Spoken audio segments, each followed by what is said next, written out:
Okay, good morning, everybody. It's Peter here from AJS, and it gives me great pleasure to introduce to you once again a jeweler in their workshop somewhere around Australia. And this week we're going to sunny Adelaide and the even sunnier Katherine Grocott. Good morning, Katherine. How are you? Good morning, Peter. Great to see you and to everybody who'll be joining us on this at a later stage. They're watching us indeed. So it's great to have them on board and you. And we're going to continue our adventure in tab settings. So in the last few episodes, we've done external tab settings and followed by internal tab settings. And then today Yep. we're venturing into lateral tab settings. Do you want to Yes, explain what that is going to be about? Yes. Before we start, I'd like to acknowledge that I am living, working and creating on the lands of the Kaurna people. And I'd like to acknowledge their elders, past, present and emerging, and acknowledge their continued spirituality and connection to the land that has never been ceded. Lateral tab settings. So let's have a look at a piece that I prepared earlier. So this piece here uses lateral tab setting. So you can see the little tabs on the sides here. Oh, it's so weird kind of doing this. There we go. And then if I turn it up this way, you can actually see how the tabs sit proud of the piece. They're not pushed over and flush with the stone or whatever you're setting. They actually sit well above it. So these can be a really great fun design feature, and especially since the type of setting doesn't require any soldering or anything like that. This is all based on how you cut your base piece of metal. So yes, this is lateral tab setting. So it's definitely an example of incorporating the tab setting into the design, Katherine, isn't it? That's right. Yes. And one of the features of this is the fact that it's going to cover up your stone or your piece. So thinking about the design is really important, but it also gives you amazing creative freedom because these tabs can do just about anything. You could have nice little curls, you could have waves, you could have only one side sticking out. So yeah, you can kind of, the world's your oyster in this kind of setting. But there are a few limitations, and we'll go through some of that when we talk about the how we go about designing it. But we'll go through some of the materials that you're going to need, and then we'll hop into some design hints and tips. So the first thing you need is something that you're going to be setting. Now, what I've done is I've made up some flat topped pieces the best. So what I've done here is just taken, a nice square of copper, and I've put on, a tiny little, 2 layers of enamel on the top. So it's relatively flat. However, you could use a stone. So I've got, a beautiful charoite stone here from the wonderful Tatum Gems. And Laura, the cutter there, she's done, as you can see, quite a nice flat top on this. So this would be quite suitable, but it's still got a slight curve on the edge. So you would have to take that into account. Whereas on something like that, where you've got a really square edge, that will be a little bit easier to design with. So think about what you're going to be making. You need some base metal. So for today's example, I'm using some brass so that hopefully it'll contrast really nicely with the enameled piece, and so it'll show up well on camera. But you could use brass, copper, silver, gold, whatever's going to work for your piece. But it will need to be annealed for the bending stage. Otherwise, if it's not soft enough, you have the danger of having rather nice sharp corners. It's going to be like curved because it's not annealed. You need a pair of calipers. These are really important because you do need to do some quite accurate measuring of your piece when you're designing. So calipers, vitally important. Yeah, paper, pencil, scissors, and some kind of like cardboard, cardstock, or something like a copper shim or aluminium, thick aluminium foil that you can make up a prototype. Then you need your good old saw frame, some way of kind of cleaning up your work. So some files, I've got some needle files here, and anything that's going to, clean it up. So if you use emery sticks, satin wheels, polishing wheels, however you want to finish it, you'll need those. You then need something in which to create your score lines for your folds. So I've got two options here. I've got a kind of a rectangular ended chasing tool. I don't know if you can see. Is that going to come into focus? Yep. Beautiful. Yep. Yep. Little rectangular one. Or if you don't have chasing tools, quite a small little straight screwdriver. And what I've done is just cleaned up the edge. So I've given it a bit of a emery on the back, like on that kind of working end, cleaned it up with some emery so it doesn't have, ugly marks being put into your work. A steel block and a hammer, they'll help you put in those score lines. And then to maneuver the tabs into place, I love the parallel pliers. So my preference is always for nylon pliers so that they don't mark the work when I'm maneuvering it. But not all parallel pliers come with the option of nylon.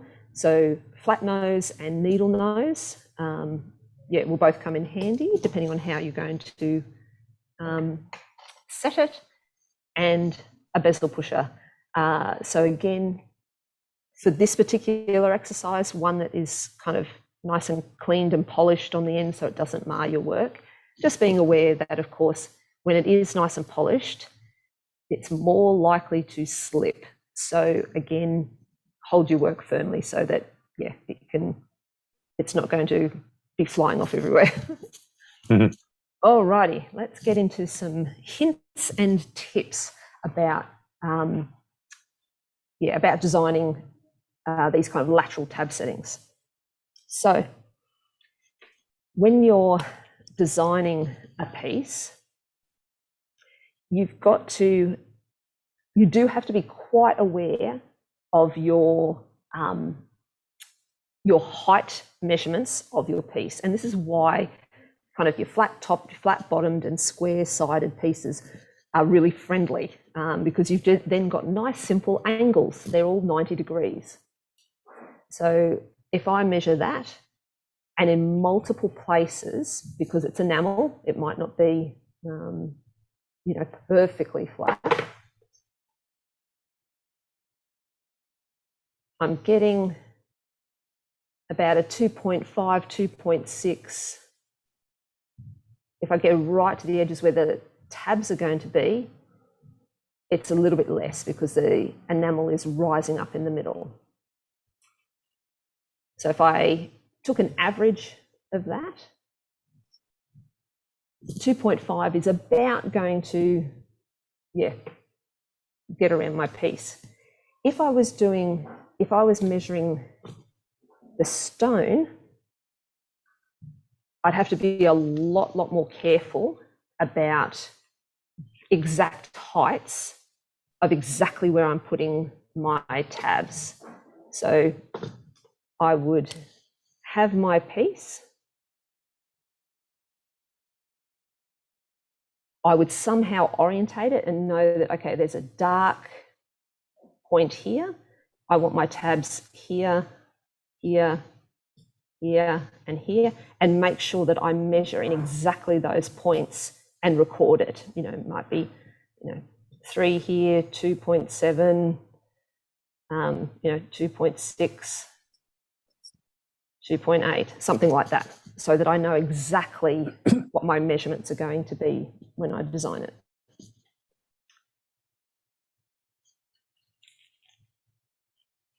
For this piece, however, I'm going to be going 2.5.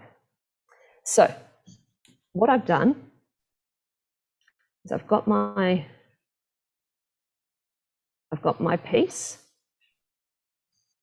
I'm then going to, pop that down, and I'm tracing around it so that I've got, the exact shape of my piece.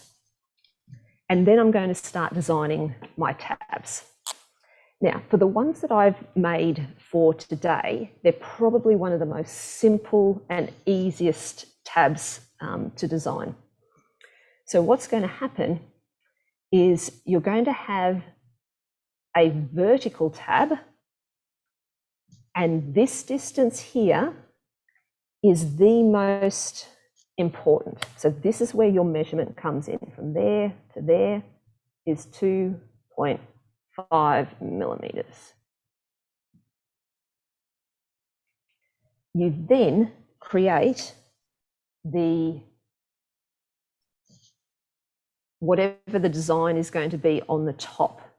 So for this kind of square angular, I'm actually cutting a tab that looks like this. So it's going to fold in 2 places. It's going to fold, actually in 3. It'll fold on this line here, and this line here. So that's where the folds are going to be for this piece. And that's where that height is so important, Katherine, because if you can't get it up over the piece, you're gone. That's right, exactly. If this height is incorrect, it's either going to be, your stone is going to be, or your piece is going to be too high, and the tab is only going to go to here. So it can't fold over the top. If it is too high, there's the stone. If it's far too high,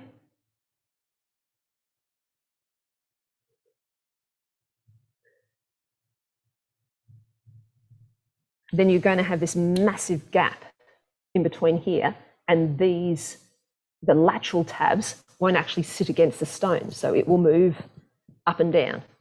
So it's that height there that is the most important to get right. So hence the reason why you want to measure very carefully on each point. Hence getting a really good well-cut stone that's actually going to be the same in all those 4 points. That's going to make your life easier. So well-cut stones helps. I think that's a good place to start, that's for sure. Oh, yes, yep. And, all going with something that is already flat. So, a flat piece of metal that has a feature, or maybe some etching. We've done aluminium etching before. That would work quite well for this kind of setting. So, think through how this is going to work for your design. So with the design we've got today, we've designed one, well, we've got to do the others. So, we're going around our piece. We'll have our others around our piece, third side, around our piece, last side.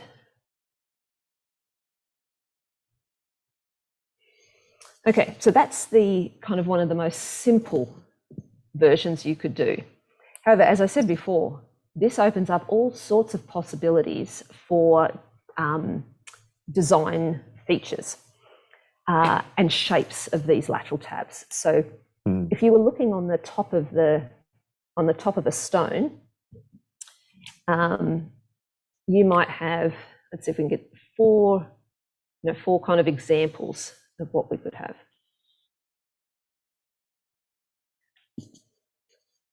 So you might have something that on the top of the stone might look something like this.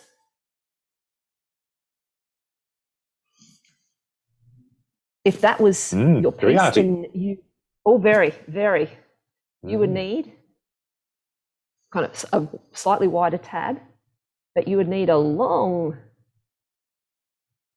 piece, possibly. So you'd have to do some testing and measuring to make sure you had enough material in which to curl those over. And then when you're setting, you would need round nose pliers to be able to turn that curl slowly around. You might have something like it's just going to be one-sided. That would work too. So on that one, you would have a piece that kind of went up like this, but only had to extend on one side. And its fold line would be here and here. You might have something that is has multiple angles, so it might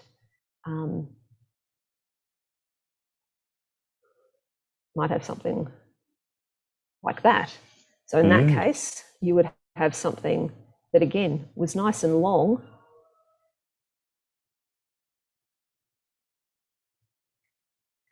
but it would need to fold here, here, here, here. We've got 1, 2, 3, 4, 1, 2, 3, and it'd need another one there. And you might have something that just could have a wave, something like that. And again, you would have long tabs, and you'd use round nose pliers to twist and bend it to the shape that you want. But always, always, it is this height here that has to be the height of the piece that you're setting. So those have to be the same. Indeed. So once you've got the concept, it really opens it up. The world's your oyster as far as design goes. Oh, exactly. Yeah. And this could actually, for those people who do amazing kind of like painted, painterly type enameling, this could actually become part of the feature of the painting, as it were. It might echo something like the shape of a shell. So you might get a shell that's, just cut and has, the features, the round features on the back, and you have, some curls that echo the shape of the shell. So lots of design possibilities for this type of tab setting. Very well explained. Thank you, Katherine. Excellent. Hopefully that makes sense to everybody. Yes. So once you have got your design, so I'll move that out of the road. Hopefully you can move all of it. So therefore you can see on my kind of original drawing here, it's very precise. It's, lots of measurements. I've got exactly how to the millimeter what things are, where the halfway points are to get things centered, how high that bezel is, how long my tabs are going to be, all kind of measured out. I then transferred those exact measurements onto a piece of a piece of cardboard so that I could check that everything was going to work. Now, these, although they're, they look square, they are not going to be, they're not exact. So it's important to find where they sit the best, when you're doing your setting. So you might want to somehow mark exactly which corner belongs to which corner. So, if that corner was my dark green corner, mark it somehow so that you know which way to orient the stone or the piece. So you can see that's a good orientation there. And I can then check that when I kind of fold up my tabs and I push in those little lateral tabs, that this is a good fit for this piece. So I've got my kind of pretend prototype version nicely set up. The other thing I want to check is the fit of those on the side. Are they a nice snug fit? Is that kind of nice and close for these to fold over and capture whatever I'm setting? So from that, when that is a nice, appropriate fit,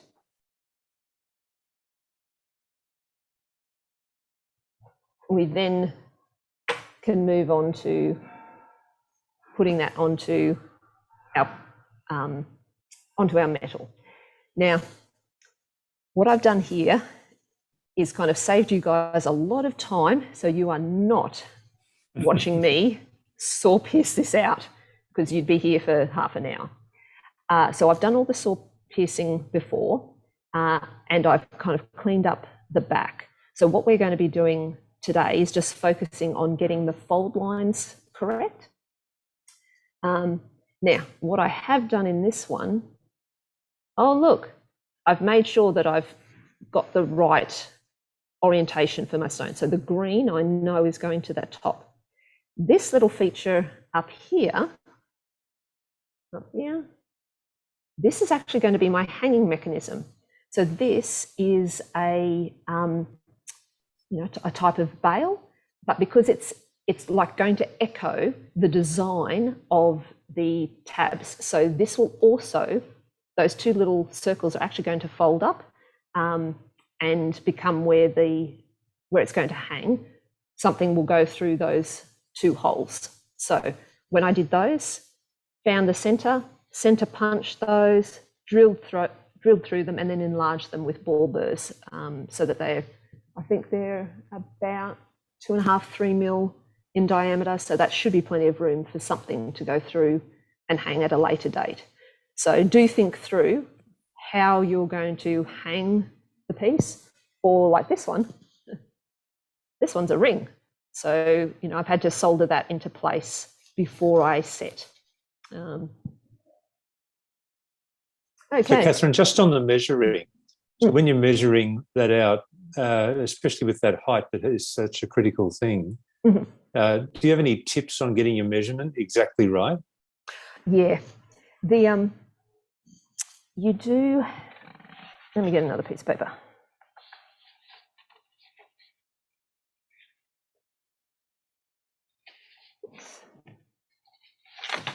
You do have to do a little bit of thinking through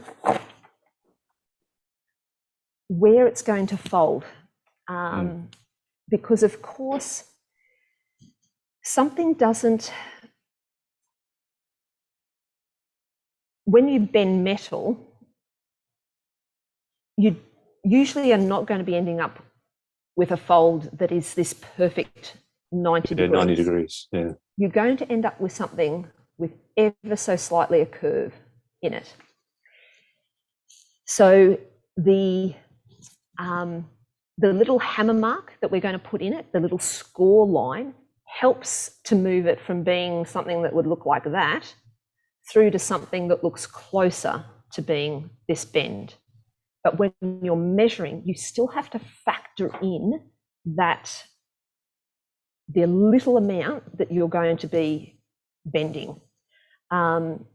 So I tend to add to my exact measurements. So if I've got, like most of mine were about, 2.3 to about 2.35 to about 2.4.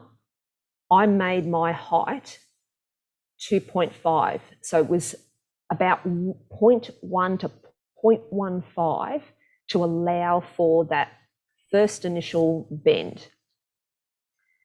That means that I've just got that little bit of wiggle room for the bend, but it also means that if it is that fraction too high, it can just be slightly bent further over, so it will touch. But you don't want a big gap. You really do want it to be as close as possible to the height of the stone as possible. The other thing is that if you have those curved stones,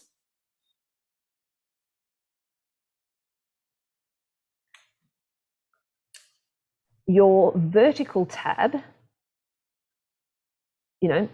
might start kind of being up here. So this is a side view and everything's thickened up. But this has to bend over to a point where the lateral tab can take over and touch the top. So this is where your prototyping in a material comes in to play. You have to be able to, because if you measure, another one, if you measure the height of the stone, that's only a vertical height, 2.3. Yep. But for this piece of material to get over to the point where it can put the flat tab, which would be about there, so that's my lateral tab, this purple bit has to bend over that. If it's 2.3, it will only get to here. So you have to add that little bit more so that it curves around to the top. So yeah, you might have to have, 2.6,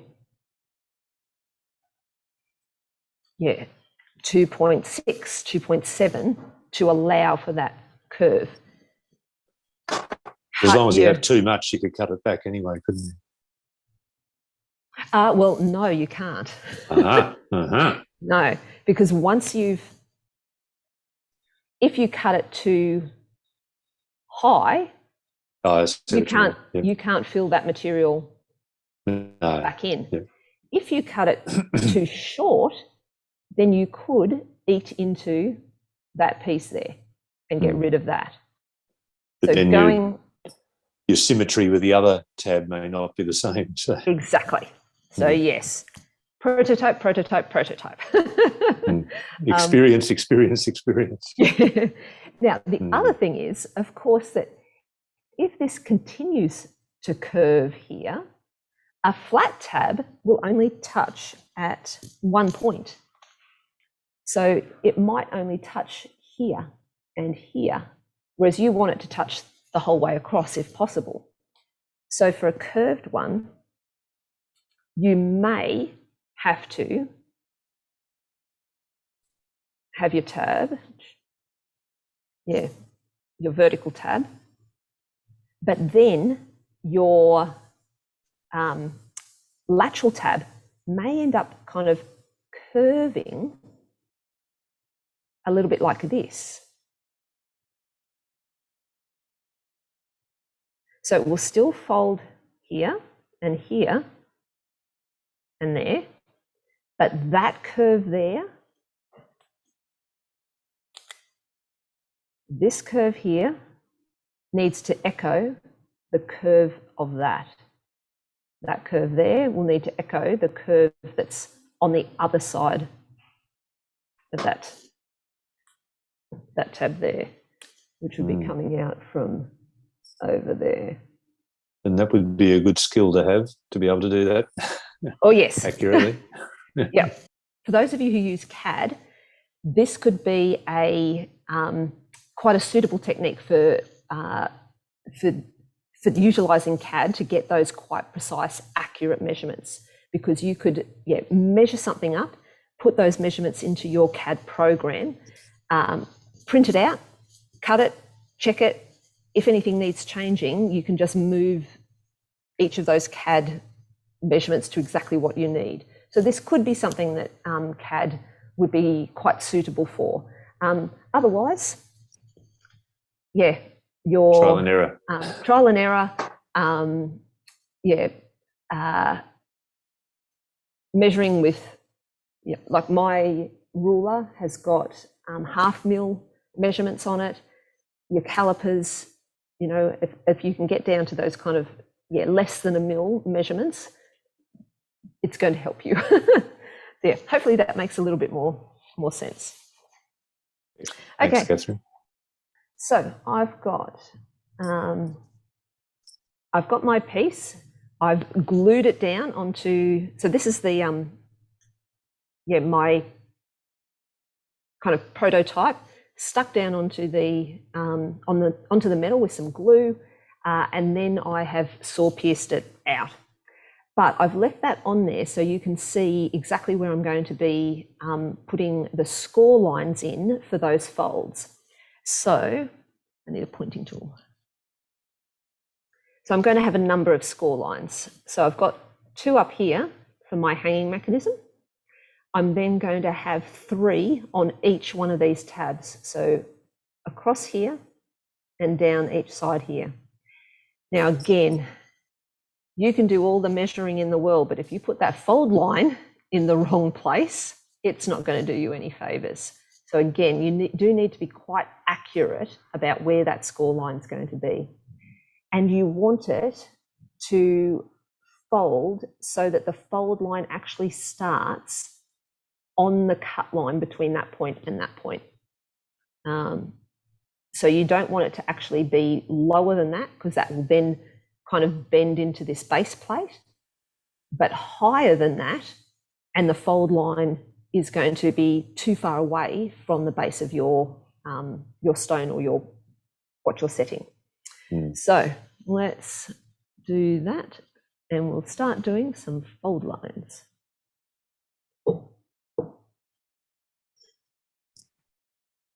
So for this, I'm going to use my little screwdriver.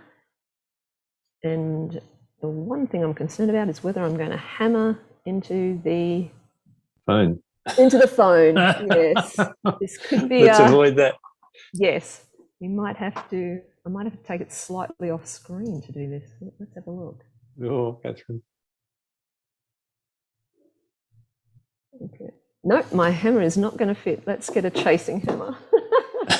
A smaller chasing hammer.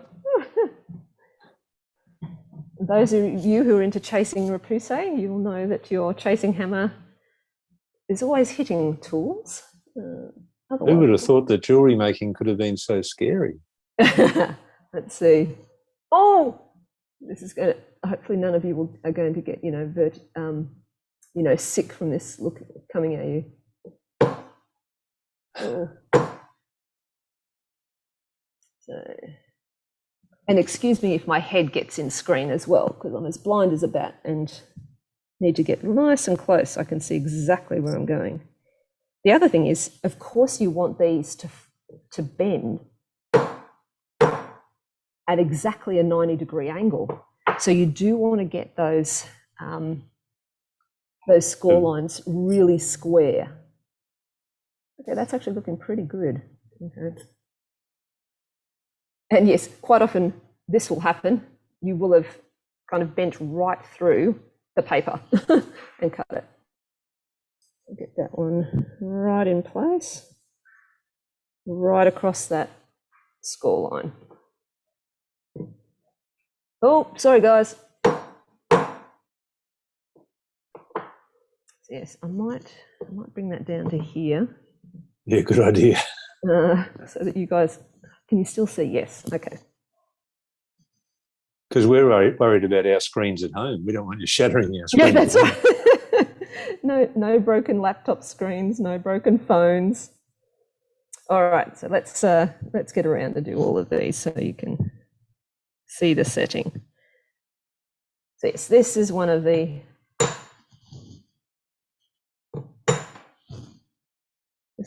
fun parts of this type of design,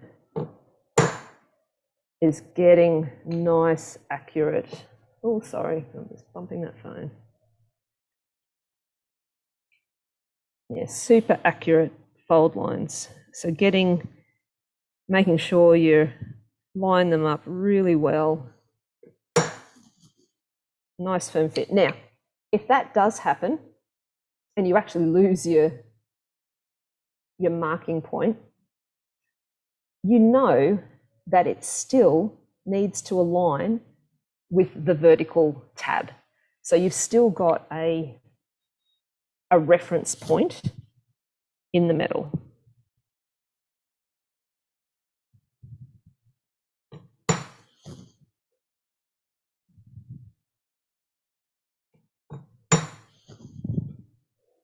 All right, we'll go around, do all four.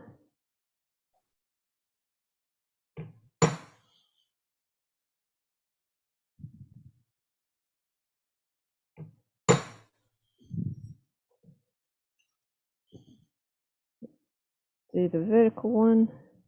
So yes, make sure you do all three, or however many your particular piece has on each tab.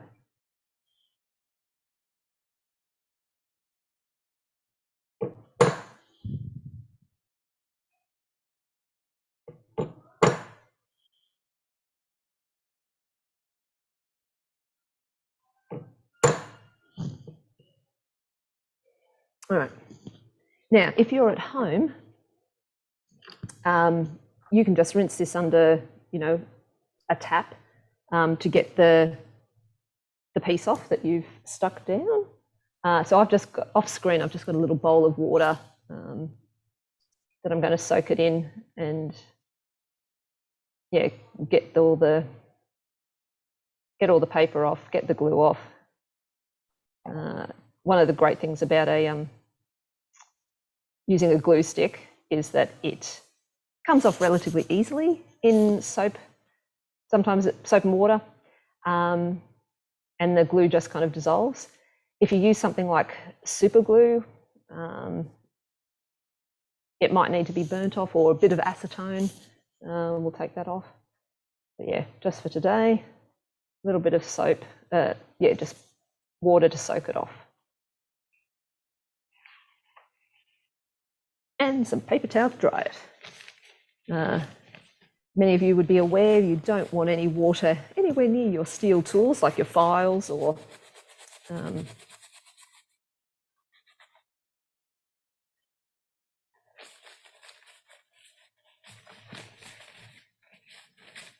give that a good dry. Make sure that it's no water residue left on it, so that you're not going to affect your tools. Okay. So I've cleaned up the back of that, and I've just used a satin wheel to do that. And you can probably, can you see? Yeah, you can probably just see the very back edges of the fold lines there. If we can, yep. Yep. So yeah, on that side, they should be a lot sharper. See, they're kind of very clean lines. And we'll soon find out whether they're all in the right place or not. Oh, there's one that looks like it's at a very slight angle. All right. Katherine, the one where it hangs from, where you did use the screwdriver there, it didn't go all the way across. Is that okay? Exactly, yes. Because my screwdriver is not as wide as that piece, it's still going to give me a bend, but it won't bend the same where that has not reached.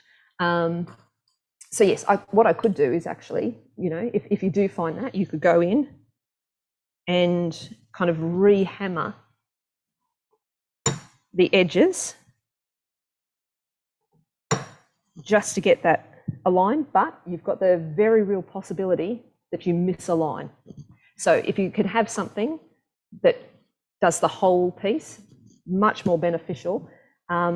If you don't, pick and choose whether you're going to extend it and be very, very accurate, or just have an ever so slightly more rounded edge. Because this is just a hanging mechanism, it's not as vitally important as all these other ones. So the tabs, much more important to have something that crosses the whole thing, so you get a nice crisp fold. Or design whatever you're doing around your tools. If you know that your tool is only 4 mil wide, make sure all your folds are going to be less than 4 mil wide. But very good picking that up. Thank you. Okay, now we do want to clean off this side because there's just ever so slightly like little burrs from the sawing and through the drilling. So we'll give that a bit of a clean. So depending on what type of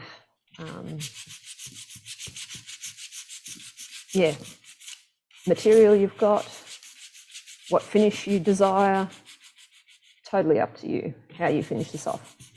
Now, you might not want to spend all your time cleaning this up because the only bits that are going to be visible on this particular piece is going to be my hanging mechanism and the insides of the lateral tabs.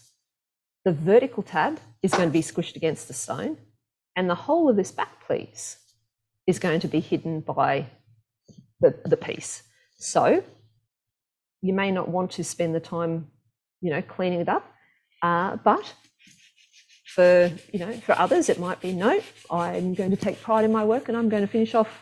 Even if you can't see it, I'm going to do the finishing off. So there's the perfectionist perspective and there's the newsreader's perspective. Exactly. They only look after what you can see. Yeah. Exactly. For my purposes, for the sake of a video, what I'm going to do is do something nice and quick and easy. So I've put a satin wheel into my micromotor, and I'm just going to clean up those little tabs, those visible bits, using the satin wheel.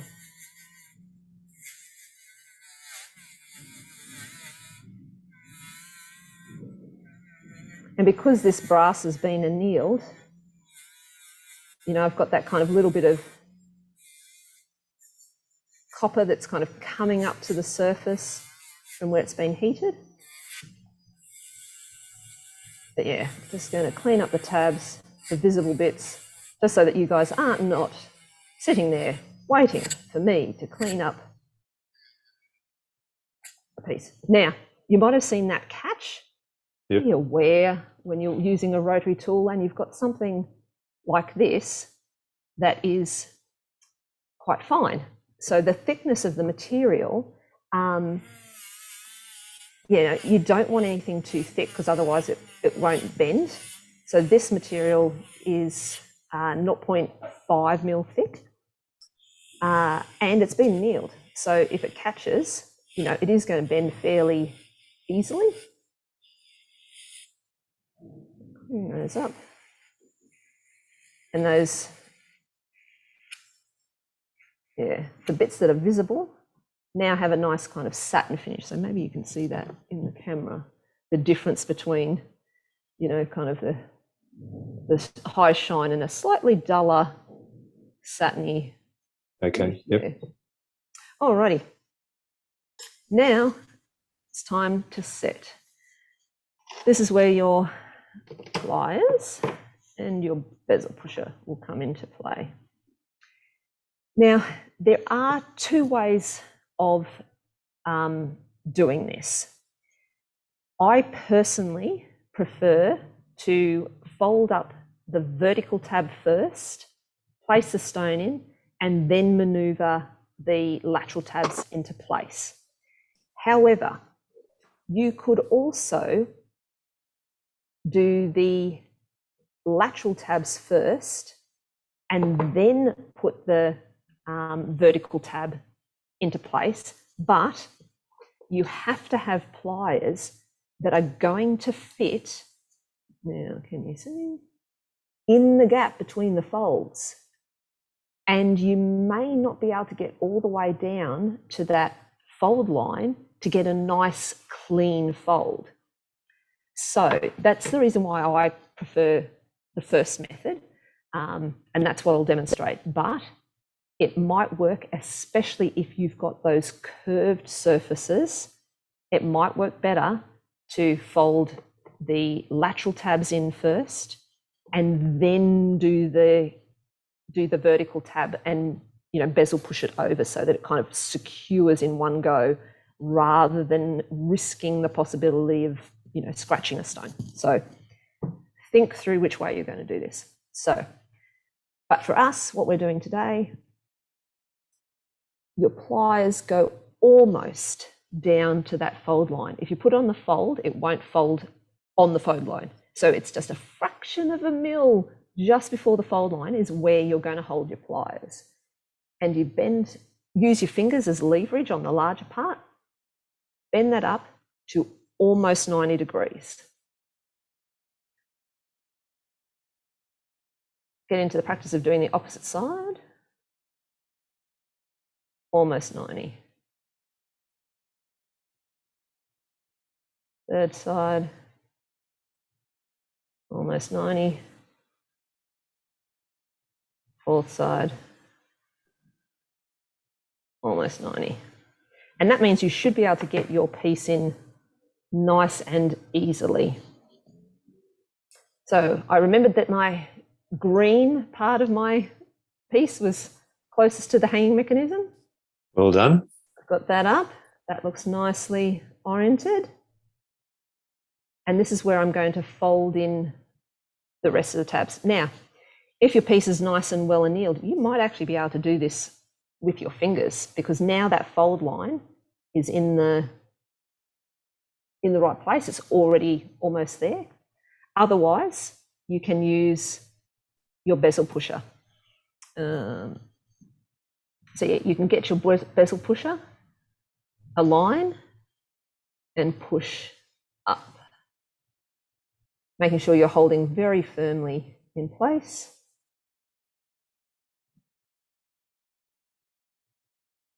Get that one in place too.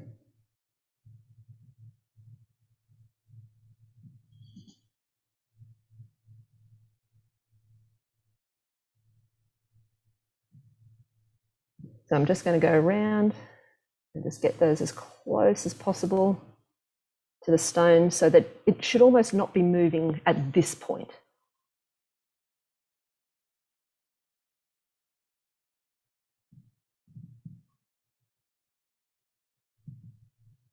Nice and pressed in. And so now that piece is not moving. It's already nice and kind of enclosed. Then my next step is... How are you feeling about those tabs there, Katherine? Oh, this is going to be an interesting thing. Yeah, they're not looking too bad. When you inspect it close, this is the thing. You don't know whether it's going to be right until this point. Yeah. So, yeah, we're not looking too bad here. We might have... Yeah. Can you show it side on to us? Oh, yes, sorry. So, yeah, where's a... Yeah, is that... Focus. A bit. Okay, there. Yeah. Okay, so you can see there's just that ever so fraction of a millimetre where I can bend those and just touch down. So that one should work quite nicely. All right, shall we get started? Let's do it. Woohoo! This is the hard part. Now, if I take this out of screen, it's because it's right up close to my eyes so I can see. So again, you do want to be holding your pliers right up against that fold line. This moment's akin to man taking his first step on the moon, Katherine. It's all very exciting. It is. So, and I also try not to actually get the pliers against whatever I'm setting. So there's, again, no risk of scratching, but this is one of the reasons why I do use the nylon pliers for this, because you don't want to go, scratching a beautiful opal or something like that. So clamping right near the fold line, but just above the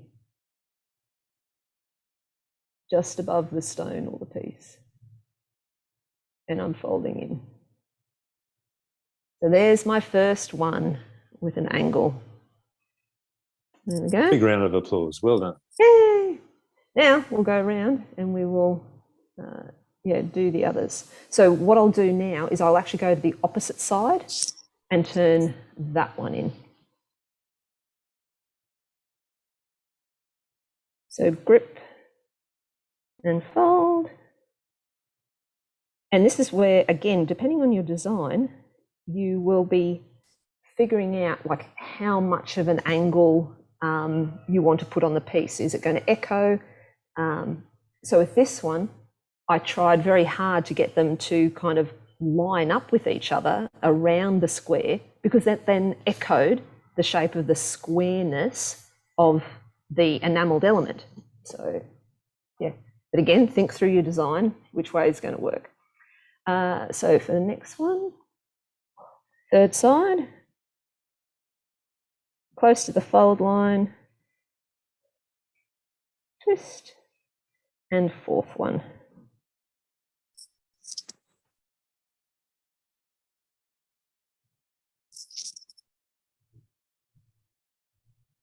All right, and then we go back and do the other sides. Now, again, depending on how well this has been annealed, you have the danger of twisting that vertical tab. So from this point, I try to hold that very much in place and fold so that it remains kind of square to the piece rather than, twisting it around. Opposite side. And hopefully by doing this kind of, going to the opposite sides, you should be keeping the stone or the piece central and not unalign it. Third side.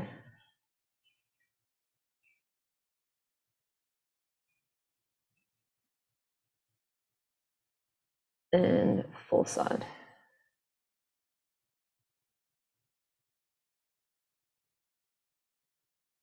Okay, and this is where you'd have a look at it and see, does it line up? So on this side, I can see, oh, they're not lining up nicely. It's very obvious that that's, it doesn't look aesthetically pleasing. Whereas up the top, they look okay. So I'll, fix those, make sure that they're, a little bit better aligned.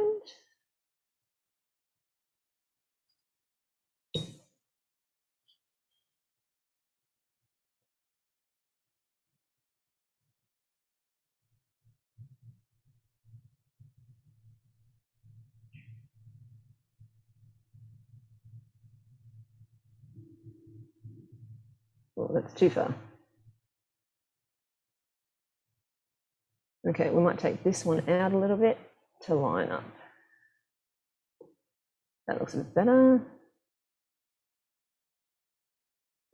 Okay, these two are just ever so slightly.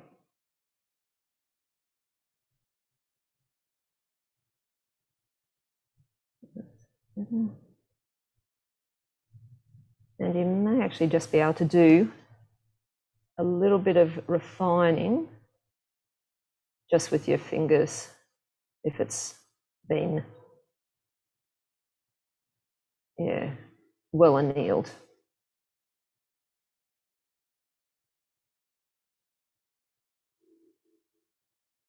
And just by eye, that's not looking too bad. Well done. Yeah.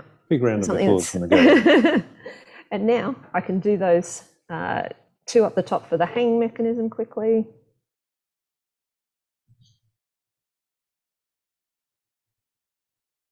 Going to bring those right up to the 90 degrees.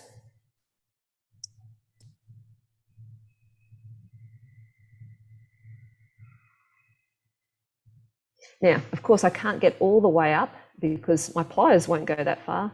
So then pliers in and pinching from either side. Oh, they might not go far enough.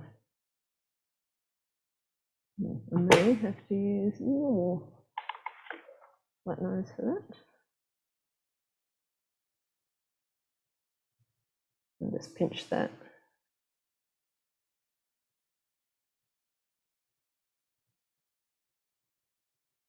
Pinch that in.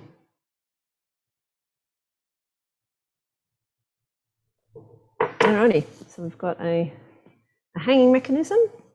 So something can go through, through the two holes there to hang, but it kind of echoes the tab setting on the front. Alrighty. Well done, Katherine. Great stuff. If you do have any questions, let us know. So yes, we would invite people, if they have any questions or comments, just make them in the comments box, and Katherine will respond to those in due course. That would be great. That sounds awesome. Yeah. So Katherine, we'll wind it up there. So thank you very much for today's demonstration. You've done an excellent job as usual.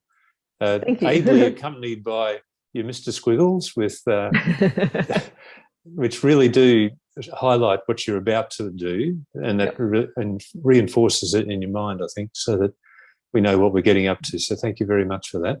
My absolute pleasure. Hopefully my little squiggles help make sense of how this works.